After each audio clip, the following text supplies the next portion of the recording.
सो hello दोस्तों, welcome to CA final IDT का free regular batch. Right. तो इस बैच में कवर करने वाले हैं एंटायर आईडीटी को with 100% question answer. Right, with 100% MCQs.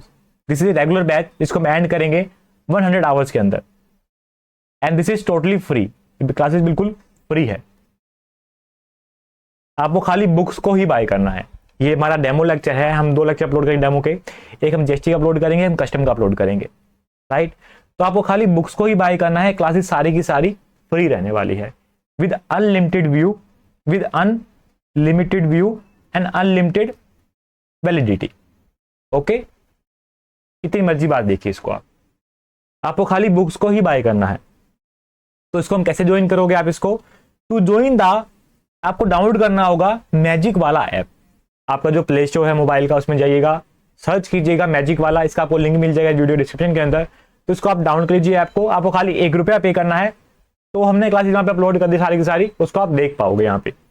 अगर आपने लैपटॉप में प्ले करना है और साथ में आपको ऐप में प्ले करना है तो आपको ₹99 पे करने पड़ेंगे इसके। वाई? ये क्लास की कॉस्ट नहीं है, क्लासेस तो फ्री है। This is cost for the DRM protection, ताकि कोई क्लास को, लेक्चर को लैपटॉप में रिकॉर्ड ना कर पाए, उसको मिस यूज ना कर पाए। राइट। तो कंडीशन तो यह है कि आपको बुक्स को बाय करना होगा, लेकिन अगर आपको सारे वीडियो देखने की हम कैसे पढ़ाते हैं, हमने कैसे कवर किया है, तो आप बुक्स को बाद में बाय कर लीजिएगा, कोई बात नहीं। पहले आप इसको ऐप को डाउनलोड कर लीजिए, आप ₹1 पे कर लीजिए। इसमें 50 क्लास हमने अपलोड कर दी है, जो हमारा क्लासेस का बैच है, तो उसको आप सारी देख सकते हैं आराम से। आप सभी को हिंदी में कैसे लिखेंगे, सभी को देख सकते हैं लेक्चर को आराम से देख लीजिए। पसंद आए तो बुक्स को बाय कीजिएगा, मत बाय कीजिएगा। राइट। तो जो हमारी मेन बुक है आईडीटी की मैजिक बुक है, इसको हम स्मार्ट बुक बोलते हैं, हमारा ओल्ड नेम स्मार्ट बुक है।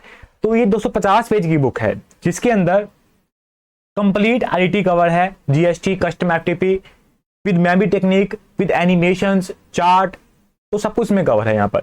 जो हमारा मैजिक बैंक है, इसमें आपको मिलेगी इंपॉर्टेंट क्वेश्चन की लिस्ट आल्सो। जो हमारी बुक है, आपको इसको मिलेगी इंपॉर्टेंट टॉपिक की लिस्ट, 3 डिवीजन प्लान्स मिलेंगे आपको। हमारे मैजिक एमसीक्यू के अंदर सारे एमसीक्यू की समरी कवर है, सारी लिमिट बेस्ड समरी कवर है। तो अगर आपको इनके बारे में जानना है, क्लासेस के बारे में और जानना है, तो हमारी एक वीडियो है जो हमने अपलोड करी है, तो उसको मैंने इसके डिस्क्रिप्शन में डाल दिया है लिंक को, तो उसको आप देख लीजिएगा। जो फिर हमारा इस वीडियो का जो कमेंट बॉक्स है, यहाँ पे मैंने पिन कर दिया है, तो इस वीडियो को आप देख लीजिए। All about the IDT book, IDT magic book, free classes, जो वीडियो है इसको आप अच्छे से देख लीजिए। फिर आप बुक्स को बाद में बाय कर लीजिएगा, पहले आप इसको बैच को ज्वाइन कर लीजिए। ₹1 के अंदर 50 वीडियो अपलोड कर दी है, इसको आप देख लीजिए। पसंद आए तो बुक्स को बाय कर लीजिएगा बाद में। राइट। नाउ जो हमारी क्लासेस हैं वो होगी लगभग 60 क्लासेस, 1 घंटे की। 50 हमने अपलोड कर दी है, बाकी हम अपलोड कर देंगे। सारी पहले से रिकॉर्ड कर रखी है, फुल्ली अमेंडेड है, 100% अमेंडेड है। जो बुक रहेगी वो भी 100% अमेंडेड रहेगी नवंबर 24 एग्जाम के लिए। आपको कुछ भी और रेफर करने की नीड ही नहीं है यहाँ पर। राइट। रही बात हमारे क्वेश्चन आंसर की, वो अपलोड होंगे ऑन द वीकेंड्स। अब डेली जो वीकेंड आने वाले शनिवार संडे को, वो तब अपलोड होते रहेंगे। जो हमारे एमसीक्यूज हैं, स्मॉल वाले हमारे पहले से कवर है चैनल पर, आपको मिल जाएगी प्लेलिस्ट के अंदर। जो हमारे केस बेस रहेंगे उसको हम कवर करेंगे जुलाई मंथ के अंदर। राइट। तो इस वीडियो को आप देखो, ये डेमो लेक्चर है। और अगर आपको और डेमो लेक्चर देखने हैं, कंप्लीट लेक्चर देखने हैं, आप खाली ₹1 पे करना है, आप सारे लेक्चर को देख पाओगे। और बुक्स को आप बाद में बाय कर लीजिएगा फ्रॉम द शिवम नागपाल क्लासेस.com। अगर आपको बुक्स बाय करना है तो आपको जाना होगा शिवम नागपाल क्लासेस.com। इन सब का लिंक भी आपको डिस्क्रिप्शन में मिल जाएगा। पहले इस वीडियो को जरूर देख लीजिएगा कि all about the books and the classes. तो इस लेक्चर को आप देख लीजिएगा, दैट इज द डेमो।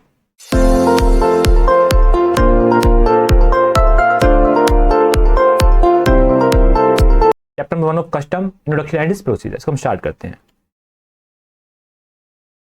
देखिएगा, तो custom act 1962 by CA Shivam Nagpal IDT and the audit faculty. तो हम स्टार्ट करते हैं जय श्री कृष्णा बोल करके। राइट। देखिएगा, तो हम यहाँ पे अज्यूम कर रहे हैं कि मैं अभी क्या हूं, मैं अभी सीए फाइनल का स्टूडेंट हूं। आपको अज्यूम करना है मैं आपके लेवल पे हूं। जैसे अभी आप सीए फिर सीएमए फाइनल के स्टूडेंट हैं, वैसे ही मैं अभी सीए फाइनल का स्टूडेंट हूं। आपको अज्यूम करना है मैं आपके लेवल पे हूं। हमारी शॉप है हरियाणा के अंदर इलेक्ट्रॉनिक्स की। मैं गया हूं रशिया, क्या बाय करने? मैं बाय करने गया हूं टीवी को, जो आते हैं एलईडी टीवी, मैं उनको बाय करने गया हूं, रशिया बाय करने गया हूं। मैं वहां से आ रहा हूं शिप के अंदर। तो जैसे मैं इंडिया में एंटर करता हूं तो वहां पे क्या होता है आप देखिएगा और समझते हैं इसको। देखिएगा, मैं गया हूं रशिया वहां पे टीवी बाय करने के लिए, वहां से मैं आ रहा हूं शिप के अंदर। ओके, मैं भी सीए फाइनलिस्ट हूं। शिप आती है मेरी, मैं शिप से बाहर आता हूं। जैसे ही मैं शिप से बाहर आता हूं वहां पे आता है कस्टम का ऑफिसर। ओके, कस्टम का ऑफिसर आता है वहां पे और आके मुझको बोलता है चलिए निकालिए कस्टम ड्यूटी निकालिए। तो मैं सोचता हूँ मैंने पढ़ा तो है, आता है कुछ ऐसा टैक्स वगैरह, तो मैंने जीएसटी के बारे में पढ़ा हुआ है, तो कस्टम के बारे में मैंने कुछ पढ़ा ही नहीं। तो मैं उससे पूछता हूँ क्या आप जीएसटी की बात कर रहे हैं? तो वहां पे ऑफिसर बोलता है कि ना, मैं जीएसटी की बात नहीं कर रहा हूं, मैं बात कर रहा हूं कस्टम ड्यूटी की एज पर कस्टम एक्ट 1962। तो मैं सोच में पड़ गया, अच्छा कोई ऐसी टैक्स वाले की बात कर रहा है ये। तो मुझे याद आया कि मैंने जीएसटी में पढ़ा सी इंटर के अंदर कि देखिए मैंने इसको क्या बात बोली यहां पर। तो मैंने इसको बोला कि as per article 265 of our constitution no tax shall be levied और collected except by authority of law, कि बिना अथॉरिटी के, पावर के, बाय लॉ कोई भी टैक्स कलेक्ट यहां पर इंडिया में नहीं कर सकता। ये मैंने बात पढ़ी सी इंटर के अंदर, आपने भी पढ़ी होगी। तो मैंने उसके बाद बोली कि आप टैक्स ही मांग रहे हैं मुझसे, कस्टम ड्यूटी ही मांग रहे हैं, तो वैसे कोई लेवी कर नहीं सकता इंडिया के अंदर। तो मुझको बोलता है अफसर यहां पे कि जो एंट्री नंबर 83 है, जो एंट्री नंबर 83 है of union list has given power to the union to frame the law and levy the custom duty. Okay, देखिएगा जो हमारा कॉन्स्टिट्यूशन है, जो हमारा संविधान है, उसमें ऐसी 3 लिस्ट गिवन है। Number 1 is state list, number 2 is union list, number 3 is concurrent list. जो स्टेट लिस्ट है उसमें जो टॉपिक्स गिवन है उस पर लॉ बनाने की पावर किसके पास है? स्टेट के पास है। जो यूनियन लिस्ट है उसमें जो टॉपिक्स गिवन है उस पर लॉ बनाने की पावर किसके पास है? यूनियन गवर्नमेंट के पास है। इसको हम बोलेंगे central government, only central government, not state government.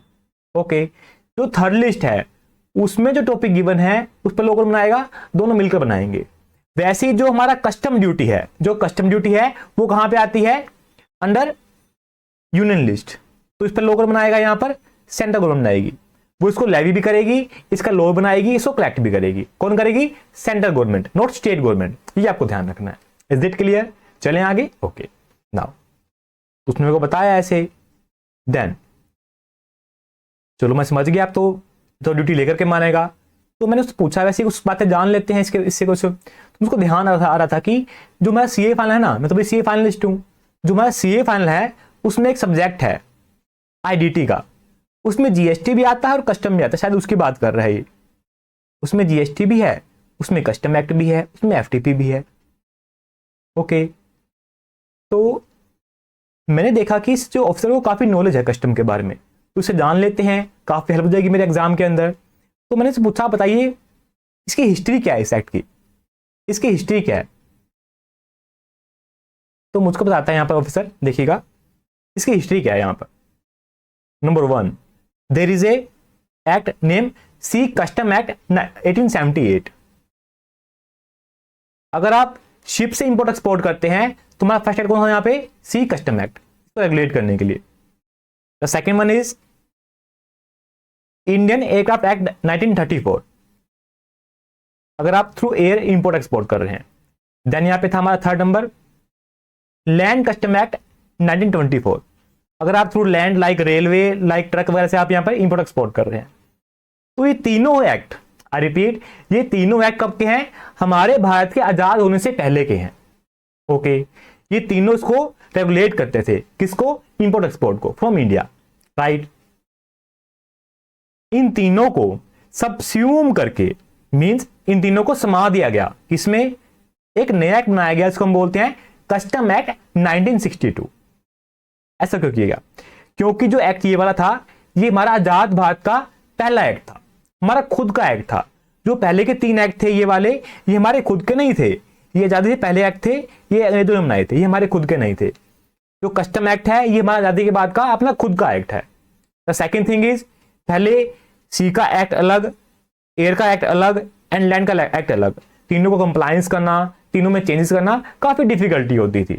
तो हमने तीनों को सबस्यूम कर लिया, आई रिपीट, हमने तीनों को सबस्यूम कर लिया, हमने बना दिया यहां पर कस्टम एक्ट 1962, जो आजाद भारत का हमारा पहला खुद का एक्ट है, जो रेगुलेट करता है from India import and export को। ओके, तो इससे कंप्लायंस भी इजी हो गई और हमारा खुद का एक्ट बन गया, इसको हम बोलेंगे custom act 1962। Is it clear? Now तो मुझको बताता है ऑफिसर यहाँ पर कि जो इसके रेट्स वगैरह हैं, यहाँ पर जो रेट्स हैं वो इनमें गिवन नहीं थे, उसके लिए अलग से एक्ट है। यहाँ पर जो ड्यूटी की लेवी है, जो ड्यूटी की लेवी है वो यहां से आएगी, लेकिन जो उसके रेट्स है उसमें गिवन नहीं है। वो कहां पे गिवन है, देखिएगा, इंडियन टैरिफ एक्ट 1934, ये पहले का एक्ट था।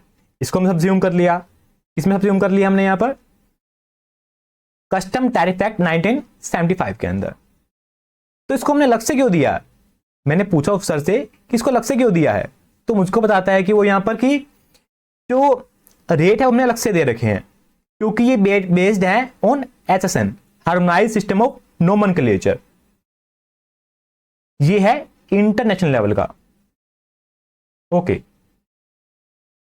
ऐसा क्यों किया गया, क्योंकि ये क्या है, ये सभी कंट्री का एक समान है। कोई भी इंपोर्टर एक्सपोर्टर चाहे वो इंडिया का है किसी और कंट्री का है, ताकि वो इस को समझ पाए, तो ये हमारा है इंटरनेशनल लेवल का, सभी कंट्री का एक समान है, ताकि सभी को समझ पाए। इसको हमने इसमें मिक्स नहीं किया, इसको हमने इसमें मिक्स नहीं किया। ओके, फिर आप पूछोगे कि ये तो बना 1934 के अंदर, और ये एक्ट पहले क्या है, फिर क्या ड्यूटी के रेट कहां से आते थे, तो पहले रेट इसके अंदर ही गिवन थे। ओके, पहले रेट इसके अंदर ही गिवन थे, बाद में इसको अलग से बनाया गया था ताकि इसमें डिफिकल्टी ना आए, ताकि कोई भी किसी भी कंट्री का इंपोर्टर एक्सपोर्टर हो वो इसको इजीली स्टडी कर पाए। इसको बनाया गया हमने HSN लेवल के ऊपर। ओके, बाद चैप्टर भी इसके ऊपर हम इसको स्टडी करेंगे बाद, राइट। चलिए हम आगे देखिएगा। नेक्स्ट इज, चलो मैंने उससे बात पूछी कि बताइए इसकी हिस्ट्री क्या है, उसमें वो हिस्ट्री के बारे में बताया। तो मुझको बोलता है सर तुमने मुझसे पूछा हिस्ट्री के बारे में, मैंने तुमको बता दिया, अब तुमको एक बात मैं अपनी तरफ समझाता हूं। समझाइए सर, क्या बात है, मेरी तो नॉलेज बढ़ रही है ना, मैं सीए फाइनलिस्ट हूं, मैं एग्जाम में अच्छे मार्क्स आएंगे, आपकी नॉलेज बढ़ रही है। देखिएगा यहां पर क्या होता है उसके बाद। नाउ मुझको बोलता है कि कोई भी टैक्स हो, कोई भी ड्यूटी हो, उसकी होती है stages of imposition of tax and duty. 3 होती है हमारी यहां पर। Number 1 is levy. देखिएगा पहले क्या होगा, आपके ऊपर यहां पर जो आप गुड्स इंपोर्ट एक्सपोर्ट कर रहे हैं उस पर आएगी levy, but it means declaration of the liability is made. जैसे हम जीएसटी में देखते हैं, आई होप आपने सीए इंटर में जीएसटी पढ़ा होगा, आपने सीएमए इंटर में जीएसटी पढ़ा होगा, तो आपने वहां पे देखा होगा कि जीएसटी की लेवी कब आती है, जीएसटी की लेवी कब आती है, जब हम सप्लाई करते हैं। सो supply is the taxable event under the GST, supply is the taxable event under the GST. या फिर आप देखिएगा, हम देखते हैं इनकम टैक्स के अंदर, अगर आप इनकम को अर्न करते हैं तो आप पे लेवी होती है इनकम टैक्स की, अगर आप इनकम को अर्न करते हैं तो लेवी होती है इनकम टैक्स की। तो earning the income is the taxable event under the income tax act. वैसे ही हमारे कस्टम के अंदर टैक्सेबल इवेंट कौन सा है, is import export, is import export. अगर हम इंपोर्ट एक्सपोर्ट करते हैं, यहां पर किसका करते हैं, गुड्स का करते हैं, किसका करते हैं, गुड्स का करते हैं, नॉट सर्विस। कस्टम के अंदर ओनली गुड्स कवर है, सर्विस कवर नहीं है, ये आपको ध्यान रखना है। तो हमारे कस्टम के अंदर जो टैक्सेबल इवेंट है, हमारे कस्टम के अंदर जो टैक्सेबल इवेंट है वो क्या है, इंपोर्ट एक्सपोर्ट करना, सिंपल है ना। This is taxable event means levy. अगर आप इंपोर्ट एक्सपोर्ट कर रहे हैं तो आपके गुड्स पर लेवी होगी यहां पर custom duty, right. The second step is assessment, the second step is assessment, but it means quantifying the amount, quantifying the amount. देखिएगा जीएसटी में क्या होता है, इनकम टैक्स में क्या होता है, जो रिटर्न है क्या वो ऑफिसर फाइल करता है गवर्नमेंट का, नहीं, हम खुद सेस करते हैं कि हमारा टैक्स क्या बनता है, हम उसको फाइल करते हैं, इसको बोलते हैं असेसमेंट। पहली होगी लेवी, पहली होगी लेवी, आपने किया टैक्सेबल इवेंट, जैसे आपने इंपोर्ट एक्सपोर्ट कर दिया, लेवी हो गई। देन आप क्या करोगे, असेसमेंट होगा आपका यहां पे, क्वांटिफाइंग द अमाउंट, कि कितना आपकी ड्यूटी बनती है, कितना आपका टैक्स बनता है, उसको आप कैलकुलेट करोगे। ओके, देखिएगा आपको समझाता हूं यहां पे, यहां देखिएगा,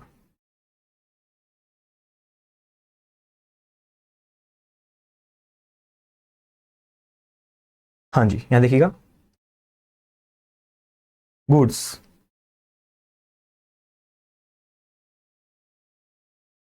सो हमारे कस्टम में क्या कवर होता है, ओनली गुड्स कवर होती है। तो कस्टम में टैक्सेबल इवेंट क्या है? गुड्स को इंपोर्ट एक्सपोर्ट करना। तो अगर आप गुड्स को इंपोर्ट एक्सपोर्ट कर रहे हैं तो आप पे होगी लेवी, है ना। फाइल करोगे यहां पर, देखिएगा एंट्री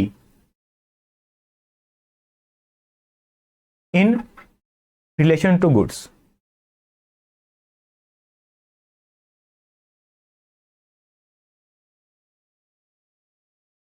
ओके। देखिएगा, या तो आप गुड्स को इंपोर्ट करेंगे या आप गुड्स को एक्सपोर्ट करेंगे। इंपोर्ट गुड्स,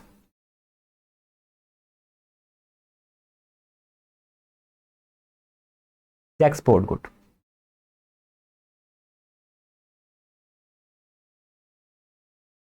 आपने किया इंपोर्ट एक्सपोर्ट, तो लाइव क्रिएट हो गया। देन आप करोगे असेसमेंट। हमारे कस्टम के अंदर होता है सेल्फ असेसमेंट। क्या होता है? Self assessment. जैसे जीएसटी में होता है, जैसे इनकम टैक्स में होता है, जो आपकी रिटर्न्स वगैरह हैं आप खुद फाइल करते हैं, आप टैक्स को सेल्फ असेस करते हैं, ओके। जो ऑफिसर है वो आपका टैक्स नहीं निकालता है, आप टैक्स को सेल्फ असेस करते हैं, आप ड्यूटी को पे करते हैं, आप टैक्स को पे करते हैं। वैसे ही कस्टम के अंदर जो ड्यूटी बनती है, जो आप गुड्स लेकर आए हैं उस पर कौन सा रेट है, क्या वैल्यू बनेगी, किस पर टैक्स आएगा, कितना ड्यूटी बनेगी, वो सब कुछ आपने खुद को करना होता है। आपको नॉलेज है तो ठीक है, वरना आप हेल्प लेते हैं किसी भी सीए की या सीएमए की या सीएस की, राइट। तो जब हम इंपोर्ट करते हैं, हम गुड्स को इंपोर्ट कर रहे हैं, देखिएगा हम लेते हैं ब्लू कलर, यहां पे ब्लू ब्लू, आज ब्लू है, पानी पानी। देखिए देखिए वेसल, चाहे वेसल से कर रहे हैं आप इंपोर्ट बाय सी, या आप कर रहे हैं एयरक्राफ्ट से, बाय एयर, या बाय रोड कर रहे हैं, मींस बाय लैंड कर रहे हैं।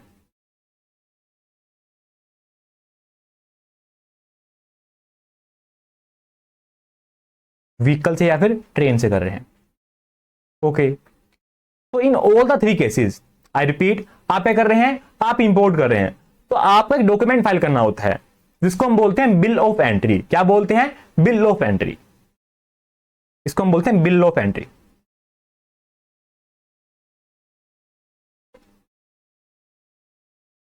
Bill of entry, this is document you have file to clear the goods from the custom barriers. हम फाइल करेंगे बिल ऑफ एंट्री उन गुड्स को क्लियर कराने के लिए।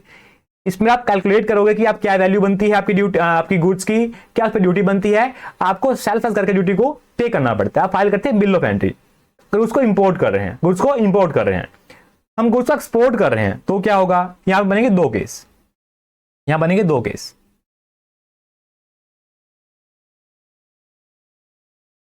फर्स्ट वन इज, आप गुड्स को इंपोर्ट एक्सपोर्ट कर रहे हैं बाय वेसल या बाय एयरक्राफ्ट कर रहे हैं, ओके, या बाय लैंड कर रहे हैं। हम गुड्स अगर एक्सपोर्ट कर रहे हैं बाय लैंड कर रहे हैं, तो हम फाइल करते हैं यहां पे bill of export, bill of export. अगर हम गुड्स को एक्सपोर्ट कर रहे हैं बाय वेसल कर रहे हैं, बाय एयरक्राफ्ट कर रहे हैं, तो हम फाइल करते हैं यहां पर शिपिंग बिल, शिपिंग बिल। हाँ, जो नाम है डॉक्यूमेंट के आपने लर्न कर लेने हैं, this is very very important, right. ये आपको लर्न कर लेने हैं। यहां पर हम गुड्स को इंपोर्ट कर रहे हैं तो हम फाइल करेंगे bill of entry in all the three cases, by air, by land, by sea, हम फाइल करेंगे बिल ऑफ एंट्री। हम गुड्स को एक्सपोर्ट कर रहे हैं, हम गुड्स को एक्सपोर्ट कर रहे हैं तो हम फाइल करेंगे, अगर हम कर रहे हैं बाय लैंड, बाय ट्रक जा रहा है, बाय रेल जा रहा है, तो हम फाइल करेंगे बिल ऑफ एक्सपोर्ट। अगर बाय एयर जा रहा है, बाय वेसल जा रहा है, तो हम फाइल करेंगे शिपिंग बिल यहां पे, ओके। यहाँ पे लर्न कर लेने हैं इन तीन डॉक्यूमेंट के नाम, this is very very important. तो हम कस्टम में करते हैं सेल्फ असेसमेंट, ओके, ठीक है जी। हम चलते हैं आगे। सो आपकी ड्यूटी की अमाउंट है, आप करते हैं पे सेल्फ असेस, सेल्फ असेस। लेकिन जो ड्यूटी की अमाउंट है आप निकाल नहीं पा रहे हैं, आप समझ नहीं पा रहे हैं कि आपकी गुड्स पे किस ऐसी ड्यूटी आएगी, तो आप करते हैं यहां पर अप्लाई करते हैं ऑफिसर को फॉर प्रोविजनल असेसमेंट। इसको हम बोलते हैं प्रोविजनल असेसमेंट। इन दैट के जो ऑफिसर है आपकी ड्यूटी को निकाल के देगा आपको। इसके बाद हम आगे पढ़ेंगे यहां पे, ओके। असेसमेंट हो गया। द थर्ड स्टेप इज, देखिएगा collection means collection of the tax and duty. आप टैक्स पे कर दोगे, आप ड्यूटी पे कर दोगे गवर्नमेंट को, ओके, ये पे कर दोगे। ये बंद हो चुके हैं 2000 वाले नोट, तो इस पर गांधी छपे हुए हैं, तो गांधी जी की फोटो चलती है, ओके, तो ये नोट बंद हो चुके हैं, राइट। चलिए हम आगे, ठीक है। तो हमारी है 3 changes. The first one is levy, taxable event हो चुका है। अंडर कस्टम क्या है? इंपोर्ट एक्सपोर्ट है। अंडर कस्टम क्या है? इंपोर्ट एक्सपोर्ट है। The second is assessment. आप फाइल करोगे bill of entry in case of import, आप फाइल करोगे shipping bill in case of export by the aircraft by the vessel, आप file करोगे bill of export in case of export by the land, right, okay. The third step is collection. आप पे कर दोगे 2000 वाले note जो बंद हो चुके हैं यहाँ पर, राइट। चलिए हम आगे, देखिए हमारी बुक से पढ़ लेते हैं यहाँ पर। हाँ जी, सो कस्टम ड्यूटी क्या है? Custom duty is a form of indirect taxes like GST, okay. So as per article 265 of our constitution क्या बोलता है कि no tax shall be levied collected except by the authority of the law, okay. कि law की power के बिना कोई भी गवर्नमेंट, कोई भी पर्सन यहां पर टैक्स कलेक्ट नहीं कर सकता। क्या मैं टैक्स ले सकता हूं? नहीं, मेरे पास पावर ही नहीं है, राइट। तो जो एंट्री नंबर 83 है, जो एंट्री नंबर 83 है of the union list has given power to the union government means central government to frame the law and the levy the custom duty. Study mat का question भी है, इसका meaning क्या है? इसमें क्या होगा? स्टडी मैट का क्वेश्चन आपको मिलेगा। पीई क्या मींस पास एग्जाम क्वेश्चन आपको मिलेगा। आरटीपी मींस आरटीपी आपका ड्यूरिंग टेस्ट पेपर होता है, आपको मिलेगा एमटीपी पैसिंग्स। मैंने मार्क किया हुआ है कि ये कब आया था, ये कब आया था, मैंने इसे मार्क किया हुआ है। आपका स्टडी मैट का क्वेश्चन भी है ये वाला। Is it clear? चलिए आगे, ओके। नाउ इसकी हिस्ट्री क्या देखिए हमने। Sea custom act, land customs act and Indian aircraft act, तीनों को हमने सबस्यूम कर लिया। इन तीनों को हमने सबस्यूम कर लिया, हमने बना दिया यहां पर कस्टम एक्ट 1962, जो आजादी के बाद का हमारा इंडिया का खुद का पहला एक्ट है जो रेगुलेट करता है इंपोर्ट एक्सपोर्ट को। जो रेट का गिवन है अंडर कस्टम टैरिफ एक्ट को हमने सबस्यूम कर दिया अंडर कस्टम टैरिफ एक्ट 1975 को। Is it clear? Okay, now ये भी हमने देख लिया। तो first step is levy, assessment and third step is collection. Okay, ये आपको समझ में आया? तो मैं उससे बात कर रहा ऑफिसर से, मैं सोच रहा था कि अब तो ड्यूटी में से लेकर ही मानेगा ये पर्सन मुझसे टीवी लेकर के मानेगा, उसको देनी पड़ेगी। तो मैंने उसको बताया कि जो मैं लेके आया हूं यहां पर एलईडी टीवी, मैं क्या लेके आया हूं? एलईडी टीवी लेकर के आया हूं। मैंने उसको बोला मैं लाया हूं 50 एलईडी टीवी जो मैं बाय करके लाया हूं सेल करने के लिए। मैं एज ए कार्गो लेकर के आया हूं, एज ए कार्गो मतलब बाय करके लाया हूं, इंडिया तक इसको बेचने वाला हूं मैं, ओके, मैं सेल करने वाला हूं हमारी शॉप के ऊपर। लेकिन 10 टीवी ऐसे हैं जो मैं बाय करके लाया हूं मेरे घर के लिए, my home plus my family, like मेरे मामा जी, मेरे फूफा जी, मेरे चाचा जी, उनके लिए लेके आया हूं। मैं लाया हूं 50 से लेके आया हूं हमारी शॉप के लिए, और 10 से लेके आया हूं मेरे घर के लिए, मेरी फैमिली के लिए। तो सिंपल सी बात है, उसको मैं बता रहा हूं। तो मैं उसको बोल रहा हूं कि इस पर मैं ड्यूटी पे कर दूंगा। गवर्नमेंट के पास पावर है लेवी करने की कस्टम ड्यूटी, और मैंने यहां पर क्या कर दिया है, मैंने यहां पर इंपोर्ट कर दिया है, तो मैं इस पर ड्यूटी पे कर दूंगा। लेकिन जो ये है जो अपने घर के लेके आया हूं, इस पर ड्यूटी मैं क्यों पे करूं? मैं उसको बता रहा हूं। साथ में उसको मैंने दिखाया कि एक शो पीस मैं बोला ऑफिसर को कि मैं गया था रशिया। मैं क्या हूं? मैं हूं सीए फाइनल का स्टूडेंट, मैं सीए स्टूडेंट हूं। तो मैं उसको बता रहा हूं कि वैसे तो क्या होता है कि जो सीए स्टूडेंट है उसे कोई गर्लफ्रेंड नहीं बनती है, जो सीए स्टूडेंट है उसको टाइम निकाल मिलता है, उसे गर्लफ्रेंड ही नहीं बनती है। बट मैं रशिया गया टाइम निकाल करके, तो मैंने वहां पे एक गर्लफ्रेंड बनाई, ओके। तो उसने मुझको दिया एक गिफ्ट, यहां पे उसने मुझको दिया एक गिफ्ट, एक शो पीस दिया 2.5 लाख की वैल्यू जिसकी। मैं उसको बता रहा हूं अफसर को, ओके। तो मुझको बोलता अफसर, ओ बेटे तुझको इस पर ड्यूटी पे करनी पड़ेगी। मैं बोला क्या इस पर ड्यूटी पे करनी पड़ेगी? मैं बोला रहने दो सर जी, ये मैं बाय करके नहीं लेके आया हूं, ये तो मैं बाय करके लेके आया था, जो घर के लेके आया था, पर बेचने वाला नहीं था। लेकिन जो गिफ्ट है, आई रिपीट, जो गिफ्ट है मुझे मेरी गर्लफ्रेंड ने दिया है, इसको बाय करके नहीं लेके आया हूं, उसने मुझको गिफ्ट दिया है। ये क्या है? ये मेरी प्यार की निशानी है। मैं सर को बोल रहा हूं सर ये गिफ्ट है, मैं इसको बाय करके नहीं लेके आया हूं। आई रिपीट, ये गिफ्ट है, मैं इसको बाय करके नहीं लेके आया हूं। सर ये तो मेरे प्यार की निशानी है, इसको मैं रख के अपने पास रखूंगा, हमेशा के लिए रखूंगा। ओके, तो मुझको बोलता है सर, वो बोलता है ऑफिसर कि आपको ड्यूटी पे ही करनी पड़ेगी इसके ऊपर, इस पर आपको मतलब कोई बेनिफिट नहीं मिलने वाला, चाहे आप इसको बाय करके लेके आए हैं, चाहे इसको आप कैसे लेकर आए हैं, आपको इस पर ड्यूटी पे करनी पड़ेगी। तो मैं इसको बोला मैं तो पे नहीं करने वाला, मैं इसको नहीं बेचने वाला, ये मेरी प्यार की निशानी है, मैं इसको बाय करके नहीं लेके आया। हमारी लड़ाई मच गई। तो मुझको बोला ऑफिसर यहाँ पे कि मैं आपको समझाता हूं, जो चार्जिंग सेक्शन है, जो चार्जिंग सेक्शन है ऑफ कस्टम एक्ट 12, वो क्या बोलता है, जो कस्टम एक्ट का चार्जिंग सेक्शन है, जो लेवी क्रिएट करता है, जो लेवी क्रिएट करता है कस्टम ड्यूटी की, राइट, ये क्या बोलता है। तो मुझको कहता है सर मैं आपको समझाता हूं कि क्या बोलता है, तो आप ऑटोमेटिकली ड्यूटी पे कर दोगे, ऑटोमेटिकली ड्यूटी पे कर दोगे, आपको समझ में आएगा, आप ऑटोमेटिकली पे कर दोगे। समझाइए सर क्या बात बोली गई है इसके अंदर। चलिए हम स्टार्ट करते हैं इसको, देखिएगा। हाँ जी नीचे चलते हैं। Now the next is section 12, charging section under the custom. Okay, charging section under the custom, section number 12, this is very very important. Okay, now ये क्या बोलता है, ये बोलता है हमारे को the duty of the custom, the duty of the custom shell be levied. किसकी बात कर रहे हैं हम, किसकी बात कर रहे हैं हम यहाँ पे, बीसीडी की। इसको हम बोलेंगे basic custom duty, basic custom duty, basic custom duty. आगे हम पढ़ेंगे कि कस्टम के अंदर ड्यूटी की जो टाइप्स है बहुत सारे हैं, बीसीडी है, एसीडी है, 337 है, 339 है, ड्यूटी बहुत सारी है। हम किसकी बात कर रहे हैं यहाँ पर, हम बात करें बीसीडी की, हम बात करें बीसीडी की, उसको हम बोलेंगे बेसिक कस्टम ड्यूटी, जो लेवी होती है अंडर कस्टम एक्ट के अंदर। ओके, इसको हम बोलेंगे BCD, basic custom duty. Okay, देखिएगा नाउ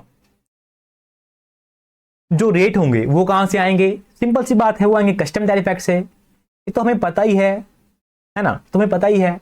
रेट कहां से आएंगे, कस्टम टैरिफ एक्ट से आएंगे, 1975 से आएंगे। Is it clear. The next is on goods, किस पे आएंगे, ऑन गुड्स पे आएंगे। तो गुड्स का मीनिंग क्या है यहाँ पे, यहां देखते हैं, जो हम गुड इंडिया से इंपोर्ट कर रहे हैं, इंडिया में इंपोर्ट कर रहे हैं, इंडिया से एक्सपोर्ट कर रहे हैं, उन पे आएगा। तो यहां पे गुड्स का मीनिंग क्या, यहां पे गुड्स का मीनिंग क्या, देखिएगा, goods include, goods include, okay, कोई वेसल है, कोई व्हीकल है, कोई एयरक्राफ्ट है।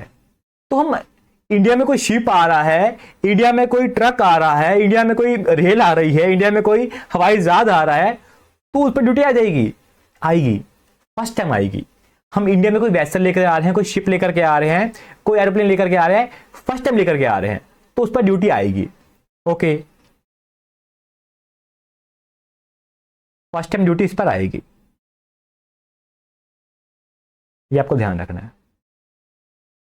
पहले क्या है, पहले वो वेसल है, वो व्हीकल है, वो एयरक्राफ्ट है, फर्स्ट टाइम, लेकिन हम उसको इंडिया में ले आए, हमने ड्यूटी पे कर दी, फिर हम उसे इंपोर्ट एक्सपोर्ट कर रहे हैं, इंडिया के अंदर यूज कर रहे हैं, इंपोर्ट एक्सपोर्ट करने के लिए हम यूज कर रहे हैं पैसेंजर्स के लिए, तो वो बन जाएगा कन्वेंस, वो बन जाएगा कन्वेंस, वो बन जाएगा कन्वेंस। ध्यान दीजिएगा, अब वो एयरक्राफ्ट नहीं रहा, वो व्हीकल नहीं रहा, वो अब शिप नहीं रहा, वो बन गया कन्वेंस, वो साधन बन चुका है। हम फर्स्ट टाइम लेकर के आ रहे हैं तो उन पर ड्यूटी आएगी, ये आपको ध्यान रखना है। Is it clear. The next is stores, the next is stores. इसका मीनिंग क्या होता है, जैसे शिप में कुछ खाने पीने का आइटम होती है, कोक हो गया, पेप्सी हो गया, या फिर कुछ ऐसे होता है ना आइटम, हम शिप पे डूब सकते हैं, बचाने का आइटम होती है, पेट्रोल वगैरह होता है, इसको हम बोलते हैं स्टोर्स।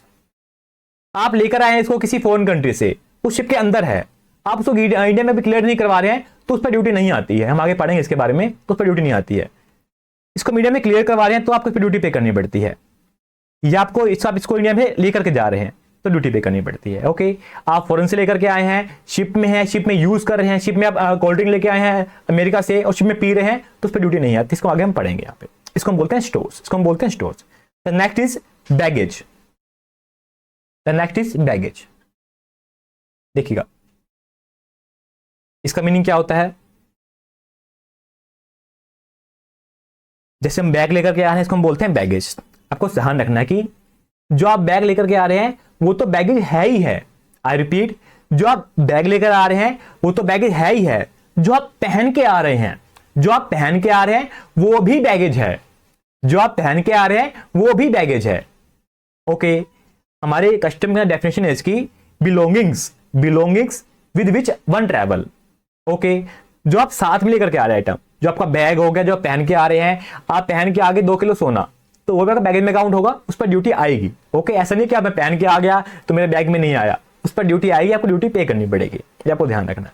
हम आगे पढ़ेंगे, चैप्टर्स पर है डिटेल के अंदर, आपको कवर करवाऊंगा मैं। ओके, विद एनिमेशन हम सब कुछ कवर करवा रहे हैं। ओके, देखिएगा। The next is currency and the negotiable instrument.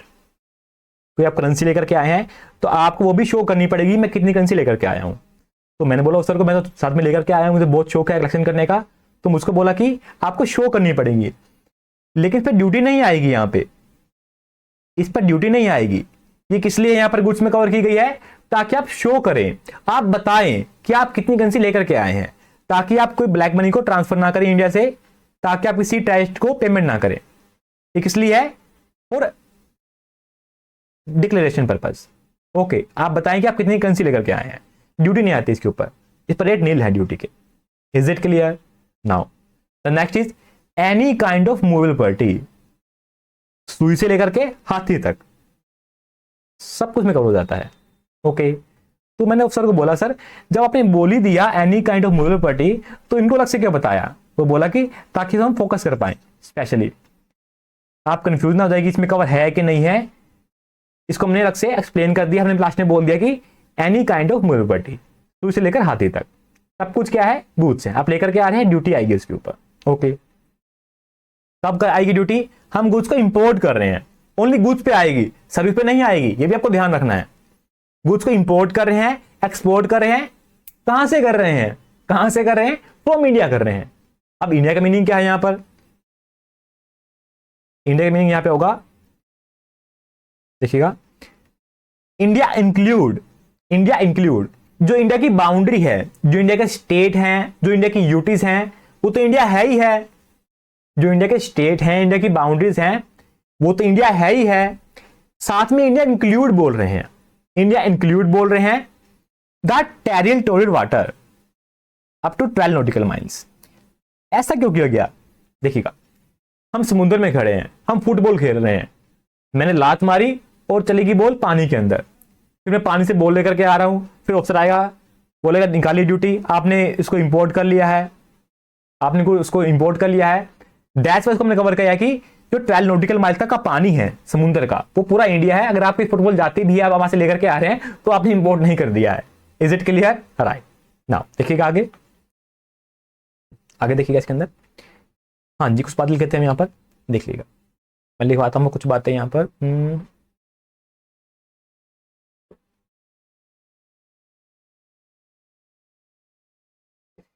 इसमें कवर कर लेते हैं, लास्ट में यहाँ लिख लेते हैं। देखिए, इंपॉर्टेंट पॉइंट्स, हाँ जो मैं पॉइंट लिख रहा हूं, जो मैं चार्ट बना रहा हूं, आपको बनाने तो बना सकते हैं, आपको नहीं बनाने तो कोई बात नहीं। जो इनकी पीडीएफ है, जो इनकी पीडीएफ है, आपको मिल जाएगी आपके गूगल ड्राइव के अंदर या आपकी पेन ड्राइव के अंदर। ओके, आपको मिल जाएगी इनकी सॉफ्ट कॉपी, आप इनका प्रिंट ले सकते हैं।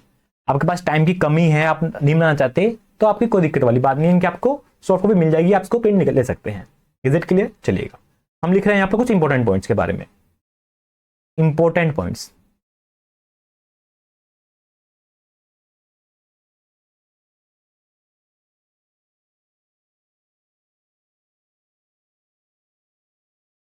देखिएगा,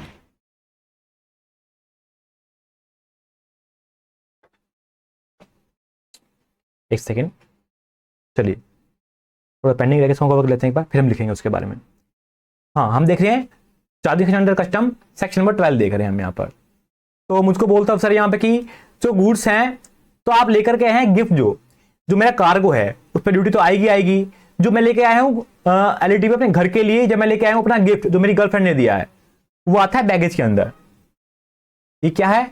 बिलोंगिंग्स विच वन ट्रैवल, मैं साथ में लेकर के आया हूँ, मुझको ड्यूटी पे करनी पड़ेगी। फिर मैं उसको बोल रहा हूँ सर मैं लाया हूँ बैग के अंदर, मैं इसको लाया हूँ बैग के अंदर, पर ये मैं मानता हूं मेरा बैगेज है, पर मैं इसको बाय करके नहीं लेकर के आया हूं।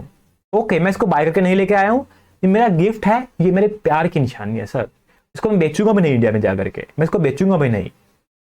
तो मुझको बोलता सर तुम आगे तो देखो, इंपोर्ट का मीनिंग क्या, एक्सपोर्ट का मीनिंग क्या, देखिएगा इंपोर्ट का मीनिंग क्या होगा यहां पे। इंपोर्ट मीन्स, थोड़ा साफ करता हूं यहां पे, इंपोर्ट का मीनिंग क्या है यहां पे, देखिएगा। Import means bringing into India from A place outside India. I repeat, import means bringing into India from A place outside India. India में लेकर आना ही, इंडिया में लेकर आना ही इंपोर्ट है। क्या यहां पे कहीं बाय लिखा हुआ है? नहीं, यहां कुछ बाय नहीं लिखा हुआ। आप इंडिया में जस्ट लेकर के आ रहे हैं, चाहे वो गिफ्ट हो चाहे वो कुछ मर्जी हो, आप जस्ट इंडिया में लेकर के आ रहे हैं, वो इंपोर्ट है। वैसे ही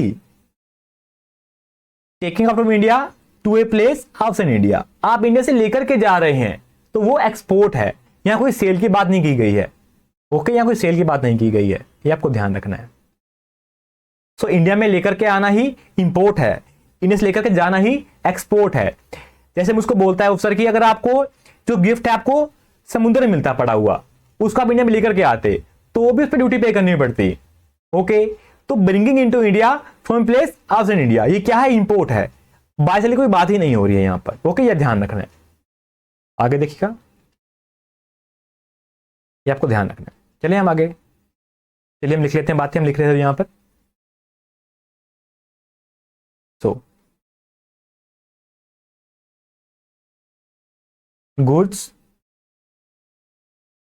चाहे बाय या cell,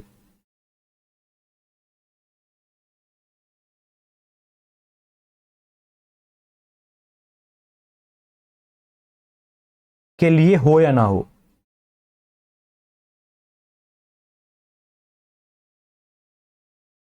okay, you have to pay custom duty, you have to pay custom duty.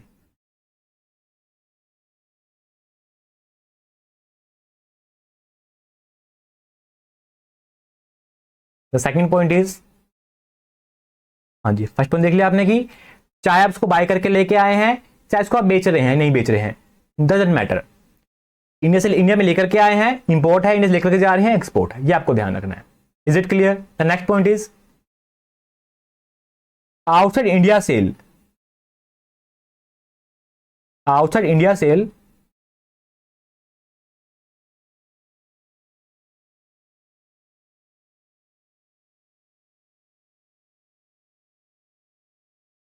Note covered by custom act.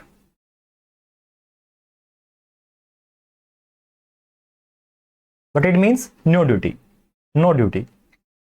जब रेवेन्यू का ड्यूटी कहां से आएगी? आप इंडिया में बैठे हैं, आपका कस्टमर यूएसए के अंदर, ओके, आपका सप्लायर है रशिया के अंदर, आपने फोन किया रशिया के अंदर, तो रशिया वाले ने गुड्स सप्लाई कर दी टू यूएसए, तो इंडिया में गुड्स एंटर ही नहीं हुए, इंडिया में गुड्स एंटर ही नहीं हुए, इंपोर्ट ही नहीं हुआ, एक्सपोर्ट ही नहीं हुआ, ड्यूटी नहीं आएगी। ओके, जो इंडिया की बाहर की सेल है, जो इंडिया की बाहर की सेल है वो कस्टम में कवर नहीं होती है। अगर गुड्स इंडिया में एंटर ही नहीं हुए, बाहर की बाहर सेल होगी है, तो वो कस्टम में कवर नहीं होगी, उस पर ड्यूटी नहीं आएगी। Is it clear? ओके, तो थर्ड पॉइंट इज, देखिएगा, गवर्नमेंट को भी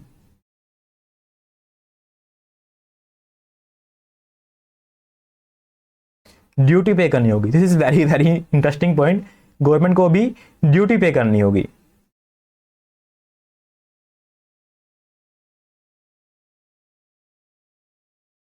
okay,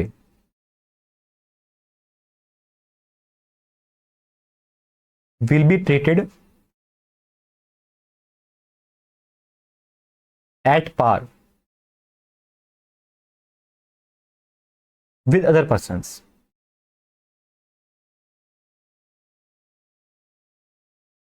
is it clear?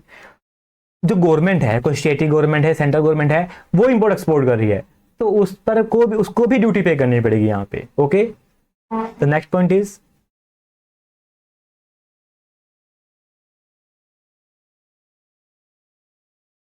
Export duty, आप बोलोगे कि हम गुड्स को एक्सपोर्ट कर रहे हैं तो उस पर ड्यूटी को लगाएंगे, हम गुड्स को एक्सपोर्ट करते हैं तो हमारी इंडिया के अंदर फॉरेन करेंसी आती है तो तुम्हारी इंडिया के लिए अच्छा है, फिर हम ड्यूटी को लगाएंगे यहां पर। तो export duty is on limited goods, limited goods. Example लिखेगा लेदर, लेदर हो गया, स्टील हो गया, ऐसी आइटम जो जिसकी हमारी इंडिया में पहले से कमी है तो उसको हम एक्सपोर्ट क्यों करेंगे, जिसकी हमारी इंडिया में पहले से कमी है उस एक्सपोर्ट को हम प्रमोट क्यों करेंगे, तो गवर्नमेंट लगाती है उस पर ड्यूटी, एक्सपोर्ट ड्यूटी, ताकि उसका एक्सपोर्ट को हम प्रमोट ना करें, कम से कम एक्सपोर्ट हो हमारी इंडिया से, ताकि उसको हम इंडिया में यूज करें। अदरवाइज क्या होगा, जो आइटम है वो हमारी इंडिया में महंगी हो जाएगी अगर उसको हम सारा एक्सपोर्ट ही कर देंगे। दैट्स व्हाई गवर्नमेंट पर लगाती है export duty on the limited item only, right, okay. On remaining goods, ये हार्डली हो गया अराउंड 25 से 30 गुड्स इसमें कवर होती है, okay. So on remaining goods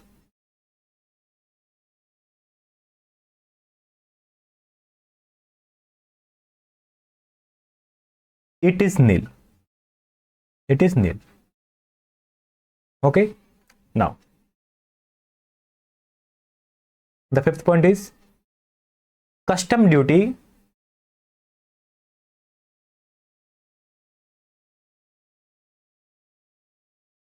it is a boundary tax, it is a boundary tax। जो custom duty है, इसका नाम कस्टम कहां से आया, एक तरह का रिवाज बन गया। जब फॉरेनर हमारी कंट्री में थे तब उन्होंने एक्ट बनाया, उससे पहले भी क्या होता था कि कोई इसमें इंडिया में आ रहा है जो इंडिया की बाउंड्री क्रॉस कर रहा है तो उसको पे करना पड़ता है यहाँ पर ड्यूटी को, okay.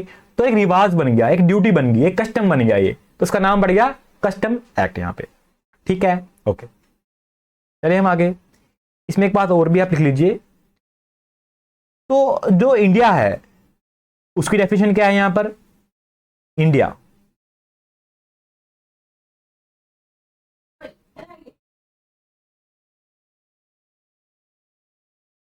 State plus 12 nautical mile in sea, okay.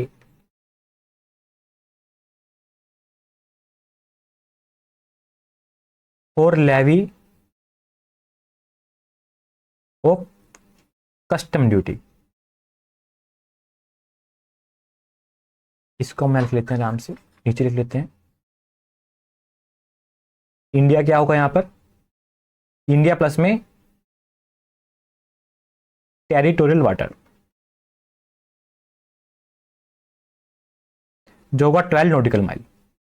ये क्या है, ये हमारी इंडिया की डेफिनेशन है, इसलिए to check the import export, to check the levy of the custom duty, किस लिए, to check the import export.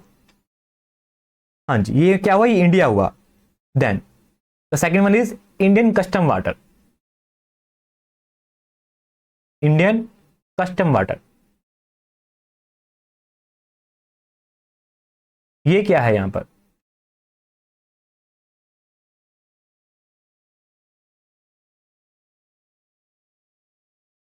To decide the power of custom officer,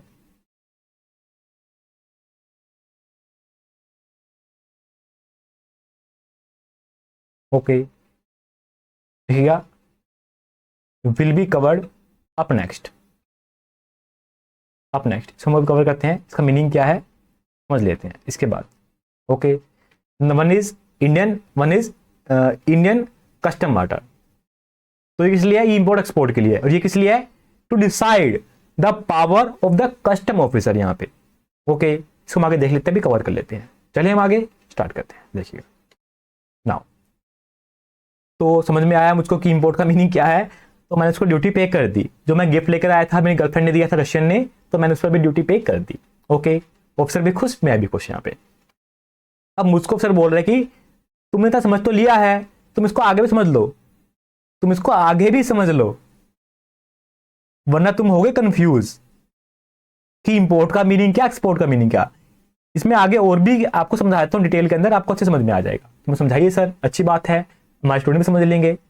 तो इंपोर्ट का मीनिंग क्या, एक्सपोर्ट का मीनिंग क्या, इसको हम और डिटेल में समझ लेते हैं, लो क्या बोलता है इसके बारे में।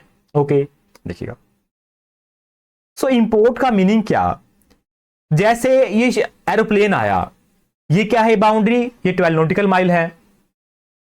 जैसे इसने यहां पर इसको क्रॉस किया, जैसे ही इस एरोप्लेन ने इसको क्रॉस किया तो इंपोर्ट हो गया। या फिर कोई शिप आया, उसने इसको क्रॉस किया तो इंपोर्ट हो गया। तो क्या इंपोर्ट हो गया। यहां प्रॉब्लम क्या आ रही थी कि जब इसने इसको क्रॉस किया, आई रिपीट, जब शिप ने, जब एयरक्राफ्ट ने इस लाइन को क्रॉस किया, तब रेट थे 20% के। जब गुड्स इंडिया में पहुंचे, जब शिप इंडिया में पहुंचा, तब रेट थे यहां पर 10% के। तो हम कौन से रेट लगाएं, आप बताइएगा। जब शिप ने, जब एयरक्राफ्ट ने इस बाउंड्री को क्रॉस किया, इस लाइन को क्रॉस किया, in that date, on that date the rate was 20%, but वो इंडिया में पहुंचा तब इसके रेट थे 10% के। तो हम कौन सी रेट लगाएं यहां पर, आप बताइए। या फिर कोई एक ऐसा शिप है या कोई ऐसा एयरक्राफ्ट है, वो जैसे यहां से जा रहा है, वो रास्ता यूज कर रहा है, वो रास्ता यूज कर रहा है। शिप आया यूएसए से, वो जा रहा है म्यांमार।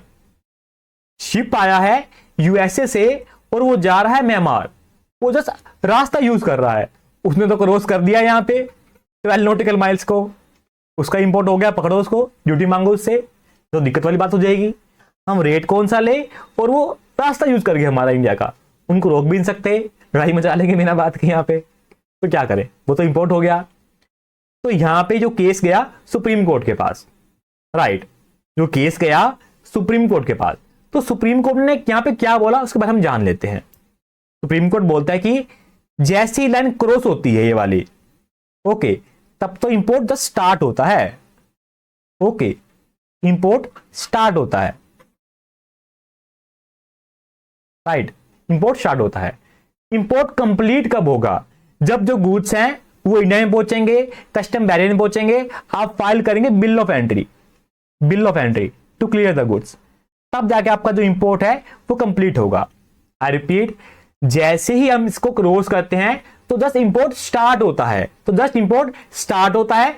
इंपोर्ट कंप्लीट कब होता है, गुड्स पहुंच चुके हैं कस्टम बैरियर के अंदर, आप फाइल करोगे बिल ऑफ एंट्री, तब जाके इंपोर्ट कंप्लीट होता है।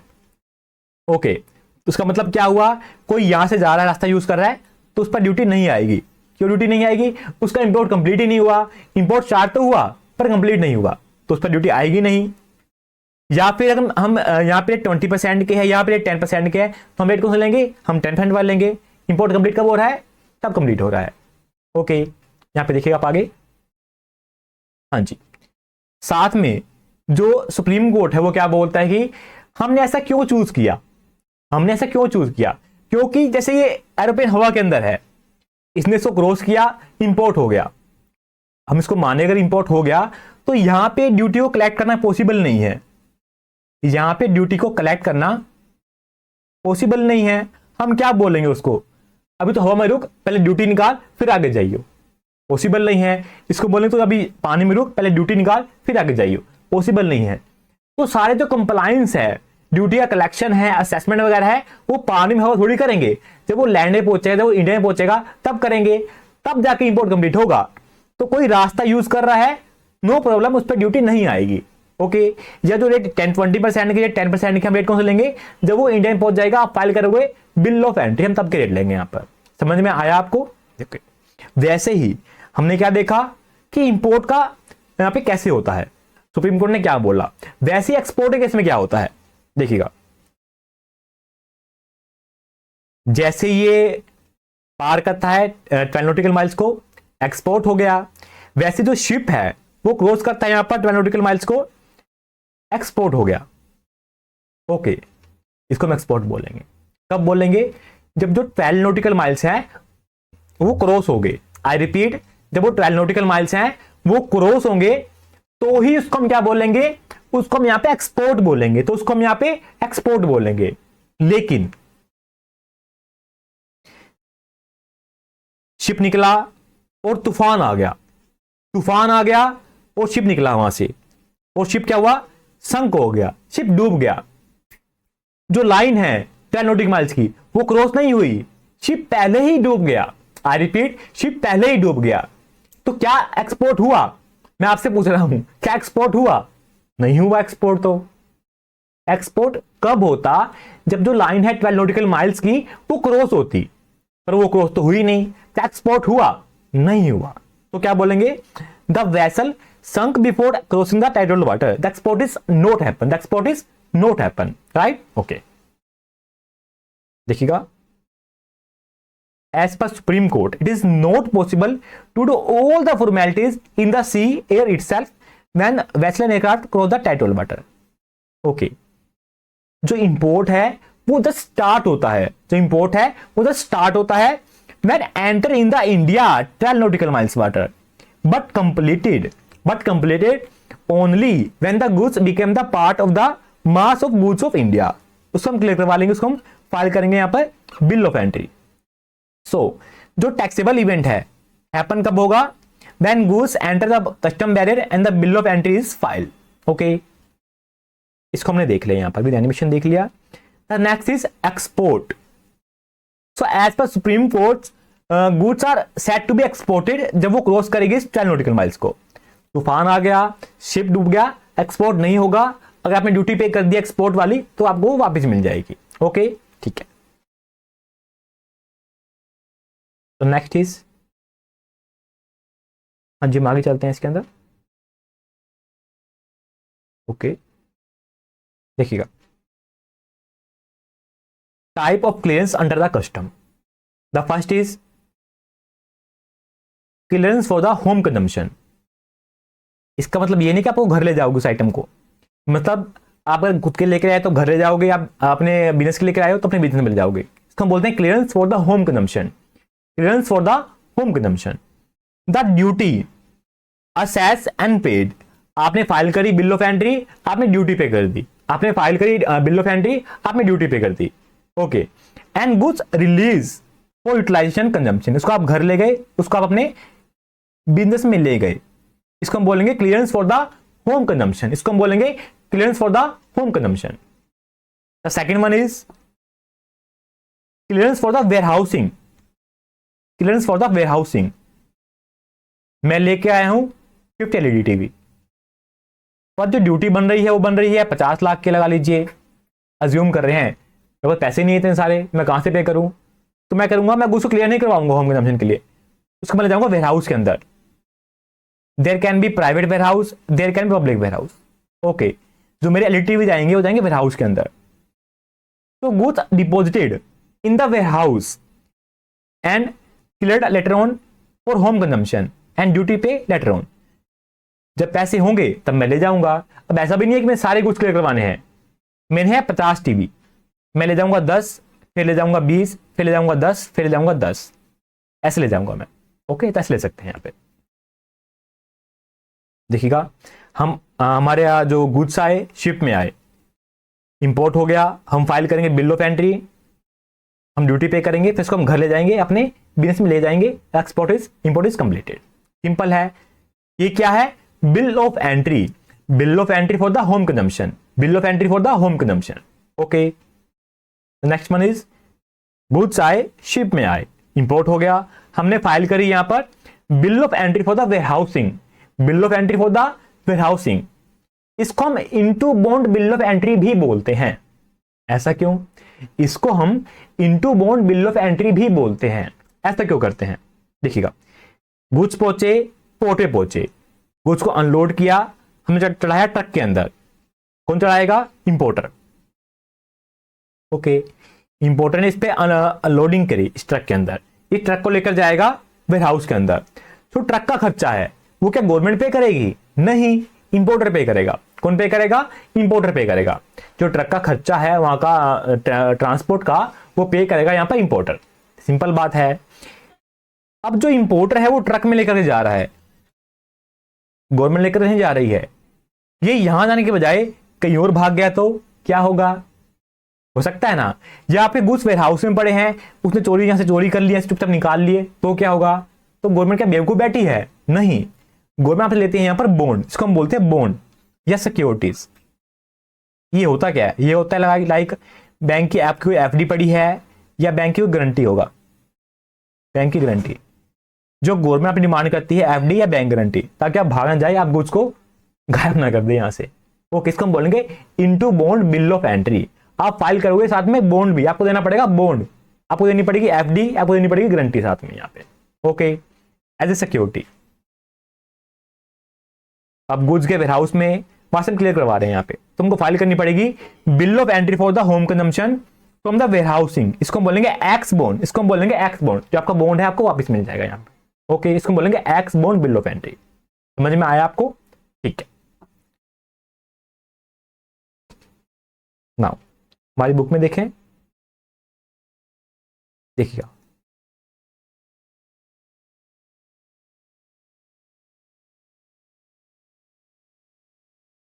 यहां पे हुआ अराइवल आपकी गुड्स का, यहां आपने गुड्स को अनलोडिंग करी,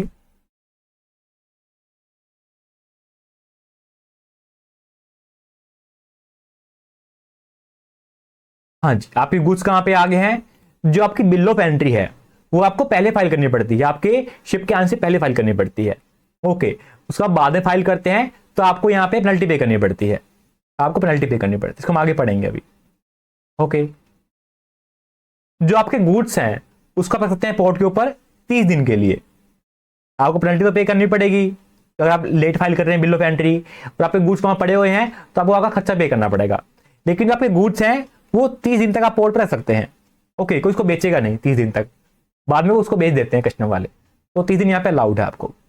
देन आपको फाइल करनी है इस टाइम के अंदर यहाँ पे बिल ऑफ एंट्री 2 टाइप्स की,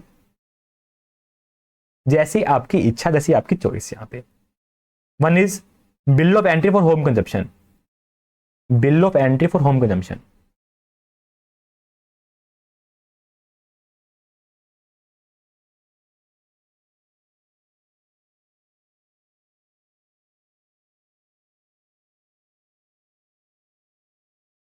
second is bill of entry for warehousing, bill of entry for where housing.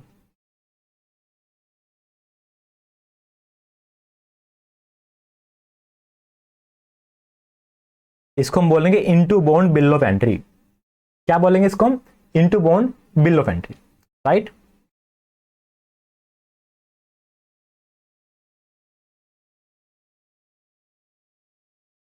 Okay, आपने फाइल कर दी तो क्या होगा यहां पे,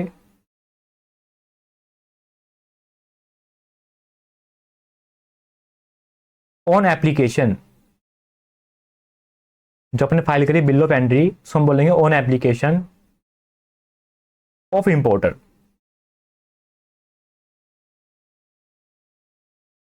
if proper officer of custom, P of custom satisfied,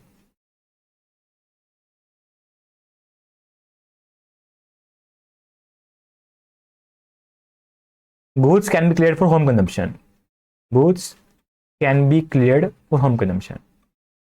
वो परमिशन देगा आपको, फिर आप गुड्स को लेके जा सकते हैं।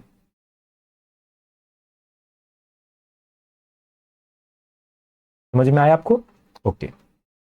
ये कौन सा केस है, आपने फाइल करी है bill of entry for the home consumption. The second one is bill of entry for the warehousing, इसको हम बोलते हैं into bond bill of entry, इसको हम बोलते हैं into bond bill of entry, okay. इसमें क्या होता है देखिएगा, so on application of importer,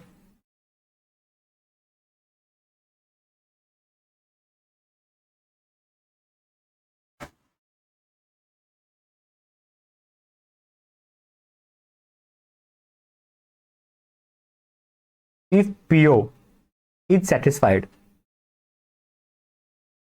is satisfied,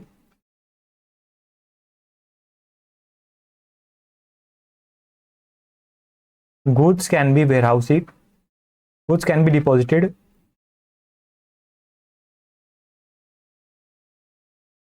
in the warehouse,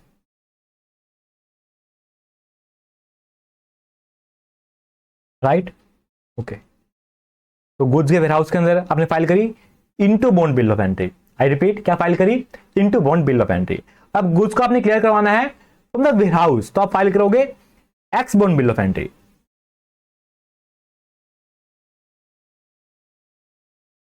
okay, bill of entry for home consumption from warehouse, for home consumption from warehouse.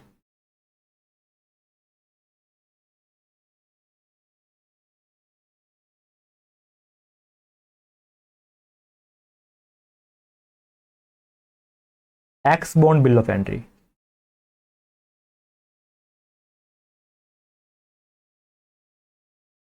अब जरूरी नहीं है कि मैं 50 एलईडी में सारे ले जाऊंगा, मैं पहले 20 ले जाऊंगा, फिर मैं 10 ले जाऊंगा, फिर मैं 10 ले जाऊंगा, फिर मैं 10 ले जाऊंगा, ऐसे अलाउड है। ओके, सारी इकट्ठी लेकर बना, यहाँ पे जरूरी नहीं है, मैं कुछ पास में क्लियर करवा सकता हूँ, ऐसा अलाउड है। ओके ठीक है, चलिए हम आगे हमारी बुक में देखिए क्या लिखा गया है यहाँ पर। सेम आपकी बुक में गिवन है कि सेक्शन क्या बोलता है, सब कुछ आपकी बुक में गिवन है यहाँ पर ऐसे। Next is Indian custom water का मीनिंग क्या है, इंडिया का मीनिंग क्या है। 12 नॉटिकल माइल्स, जो इंडिया की बाउंड्री है, जो इंडिया के स्टेट है, वो तो इंडिया है ही है।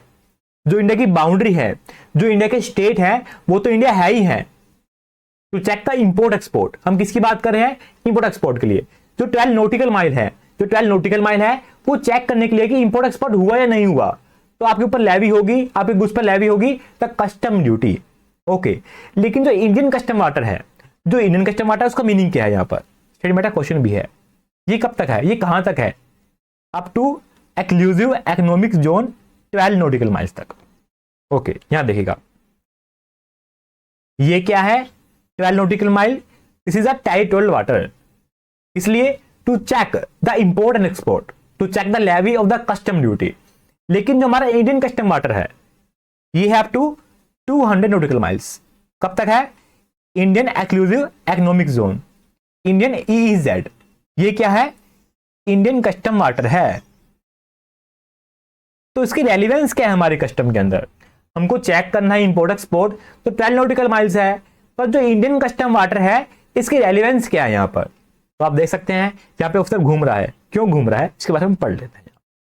ओके, जो 12 नॉटिकल माइल्स है is relevant for the taxability of the goods on import export, simple है। लेकिन जो इंडियन कस्टम वाटर है, इन केस ऑफ स्मगलिंग, कोई स्मगलिंग कर रहा है, कोई ऑफेंस कर रहा है अंडर कस्टम लॉ, या वो डील कर रहा है ऐसे गुड्स जो प्रोहिबिटेड है, जिस पर रोक है इंपोर्ट एक्सपोर्ट के ऊपर, स्मगलिंग कर रहा है, ऑफेंस करके भाग रहा है, या फिर वो डील कर रहा है ऐसे गुड्स से जो प्रोहिबिटेड है, आई रिपीट, जो प्रोहिबिटेड है। In that case the legal action such as arrest, detention, confiscation can be effected in the custom water.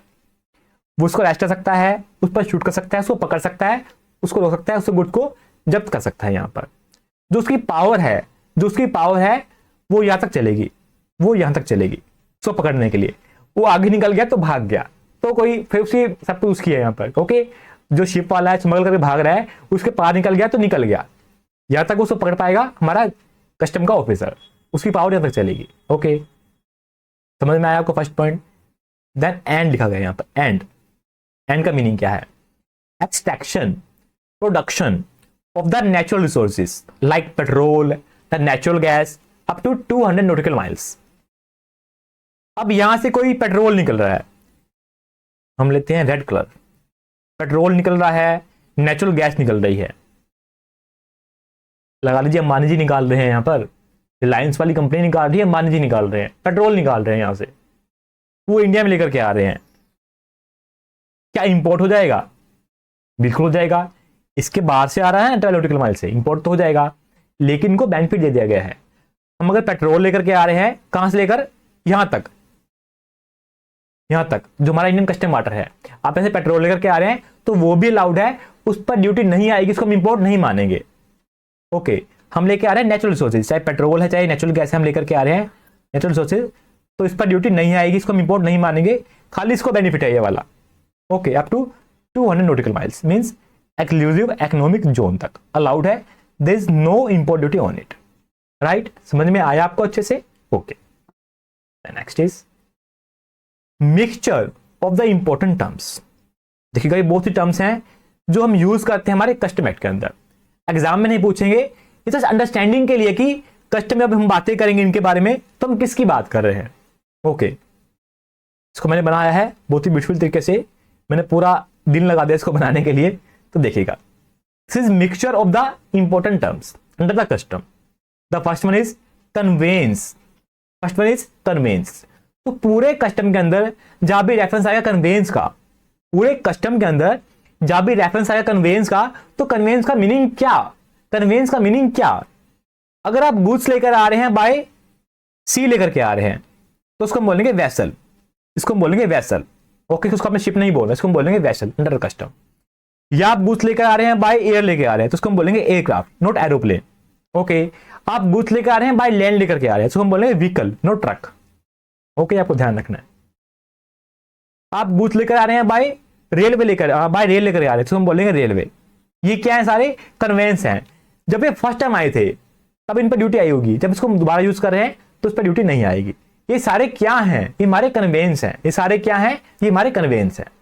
Okay, तो जो कन्वेंस है उसको चलाएगा कौन, पर्सन इंचार्ज चलाएगा, पर्सन इंचार्ज।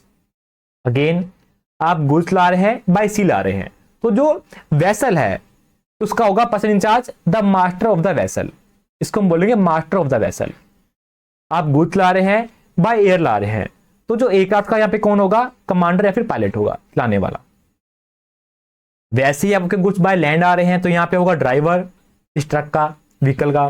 ओके, यहाँ पे गुड्स बाय रेल आ रहे हैं तो यहां पे होगा कंडक्टर या फिर गार्ड, जिसकी चीफ डायरेक्शन पर, आई रिपीट, जिसकी चीफ डायरेक्शन पर जो ट्रेन है, जो रेलवे है वो चलती है यहां पे, उसको हम बोलेंगे person in charge of that railway, PIC of that railway, PIC of that railway. Is it clear? Okay, then beneficial owner, ये कौन होता है, the person on whose behalf the goods are imported exported.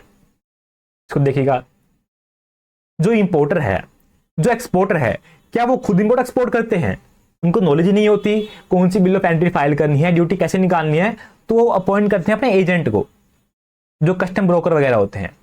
Okay, जो agent है वो जिस person के behalf पे इंपोर्ट एक्सपोर्ट कर रहे हैं उसको हम बोलेंगे बेनिफिशियल ओनर। कि कौन इंपोर्ट कर रहा है एक्चुअल में, उसको हम बोलेंगे बेनिफिशियल ओनर। यहाँ पे कौन है, the person on whose behalf the goods are imported exported, the person on whose behalf the goods are imported exported, उसको हम बोलेंगे बेनिफिशियल ओनर, उसको हम बोलेंगे बेनिफिशियल ओनर यहाँ पे। Okay, the next is custom station, the next is custom station. आप goods ला रहे हैं बाय सी ला रहे हैं तो हम बोलेंगे इसको कस्टम पोर्ट या फिर सीएफएस एंड आईसीडी। ये क्या है समझाऊंगा, रुकेगा। आप गुड्स ला रहे हैं बाय सी ला रहे हैं, इसको हम बोलेंगे कस्टम पोर्ट। क्या बोलेंगे इसको हम, कस्टम पोर्ट। आप गुड्स ला रहे हैं बाय एयर ला रहे हैं, इसको हम बोलेंगे कस्टम एयरपोर्ट।